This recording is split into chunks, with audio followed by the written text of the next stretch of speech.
Promoters for Saturday night's Tyson Fury-Oleksandr Usyk fight are hoping the extra 3-month wait will be worth it.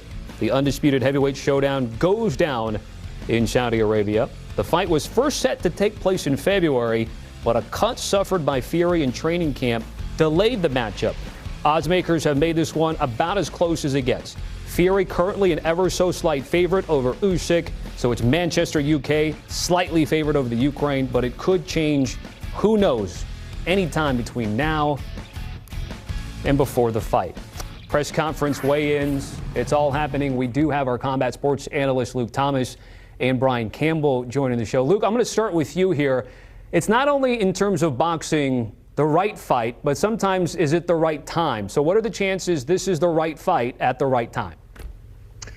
Well, candidly, we maybe could have gotten this a little bit earlier, right? Because one of the storylines here is Tyson Fury's 35 years of age and didn't look so great against Francis Ngannou, although he does appear to be in better shape this time. And as you indicated, the fight was already kind of delayed for a few months because of a cut. But all things being what they were, maybe we should have got this fight a few years ago. And also, no one's really talking about this. Oleksandr Usyk is 37 years of age, so not exactly a spring chicken, although both being in the heavyweight division, that probably is something you want to grade on a curve. But what I can say is you're definitely, well, in all likelihood, maybe, not getting it too late. Usyk beating Anthony Joshua twice and very convincingly doing it, by the way, one time on the road and one time sort of in a neutral territory in Saudi Arabia, and then earning this opportunity. And Tyson Fury, again, that was supposed to be a bit of a tune-up against Francis Ngannou. It didn't look that great, but this is his chance. This is something, obviously, the Klitschko victory is really important to him, but to really solidify his legacy, to really be the guy that he thinks he is and what he has told the world he is, he actually needs this victory,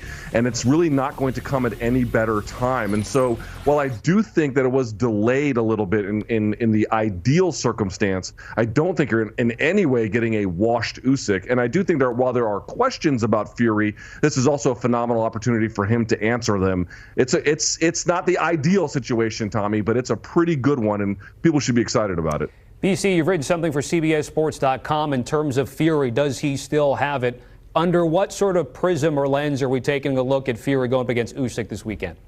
Yeah, I mean, obviously Fury's 2 years younger than Usyk, but to echo Luke's point about the age, this isn't necessarily Mayweather-Pacquiao, where when we finally got that huge fight, they were 38 and 36 years old, respectively. They're 37 and 35. Usyk and Fury, but heavyweights age later. But the real question for Fury is he that same guy, mentally, physically, everything about him that he was, let's say, at the tail end of the Deontay Wilder trilogy, where he closed that rivalry with 2 straight knockouts and followed it up with a one-punch uppercut knockout of Dillian Whyte. Since then, there's been some questions about Fury's motivation, the shape he came into last fall against Francis Ngannou, and obviously the survival mode that he found himself in after hitting the canvas, and really was lucky to come away with a disputed decision. Now, if you followed Fury's career historically, you'll know one thing. He does play up or down to the level of his competition.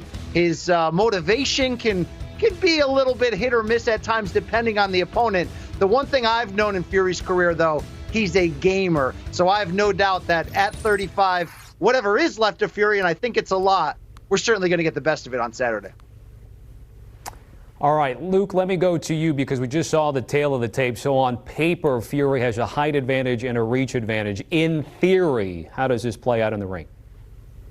Man, I mean, look at the odds, right? You've got Usyk as barely an underdog. You've got Fury as barely a favorite, and that could change, honestly, between now and fight time. I'm going to say a couple of things you're going to want to watch out for. First of all, if I'm Tyson Fury, I'm definitely going to be going to the body against Usyk. It's not just the Daniel Dubois fight, which you might recall. He drops Usyk, and was it a low blow? Was it not a low blow? Usyk ends up winning the contest, but that's not the only fight where he has shown susceptibility to the body. And if you're Fury and you've got a reach, that's going to be something you're going to see a lot. Plus, one of the best things that Usyk does is his footwork. Well, how do you take away a guy's mobility and willingness and ability to move? You got to fry the breadbasket. I think you're going to see a lot of that. And also of Tyson Fury, one thing he really likes to do is use a long guard. So he's got his arms genuinely extended, wants to wait for people to follow and then tag them when they come to the inside. It's that what you're going to want to see. On the Usyk side, man, pre-slips, right? He'll move his head to a certain side or another one, expect a result, move on the other end, and then tag. I mean, this is what Usyk does well, aside from all the things I mentioned about footwork. He is great about setting patterns, making you think, oh, now I know what's going to come next, and then completely disrupting it. He does this with feints, pre-slips, head slots, the whole 9 yards. So if you see Fury kind of, not just backing up, I don't think is the end of the world, but if you see him a little bit hesitant to throw or missing an unusual amount, that would obviously be a very, very bad sign for him. And it's because of the work that Usyk would do. And I want to be clear, I do not see a knockout as the likeliest possibility in either case. I think this one's going to go the distance, which of course brings into the relevant factor here, what kind of judges and what kind of job are they going to do on Saturday? Oh, which is always one of the caveats that we have to look out for, right? And then BC, in terms of the unification bout, which is grabbing all the headlines, everybody searches heavyweight unification bout. What's at stake here between these two men? I mean, look, it's the real undisputed heavyweight championship. One face, one name, one division. There's the old saying that as the heavyweight division goes, so does boxing. And certainly the heavyweight division was not all that exciting, let's say, some 10, 15 years ago. That did change upon Tyson Fury's arrival and upon his upset victory over Vladimir Klitschko in 2015 to trigger this new era of Renaissance heavyweights, big guys with big talk, who also seem to be historically relevant. What we have at stake here really is the culmination of this great era that's given us champions like Anthony Joshua, Deontay Wilder, and the two we'll see on Saturday night.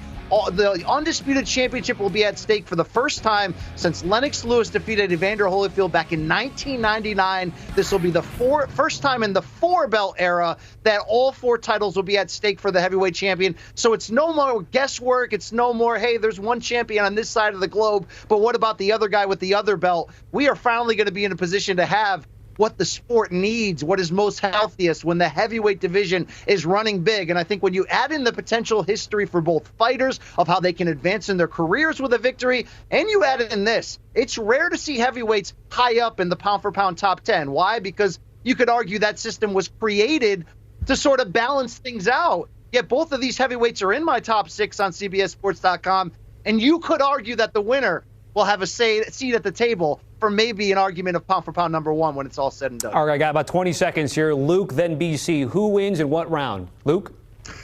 I'm going to say by decision in either case, but for me, give me Usyk. I just think skills win fights, and he is the more skillful of the two, but it's an uphill climb. Tyson Fury's been more skilled than every heavyweight he's been in the ring with, except for this fight. Give me Usyk by decision, but guys, it's going to be close. Maybe split, maybe majority. Give me the Ukrainian. How close? Like this close that you guys were this week, getting back the pod together?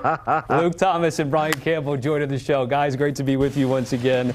As always, the summer of combat continues with Fury and Usyk up first. We'll be right back.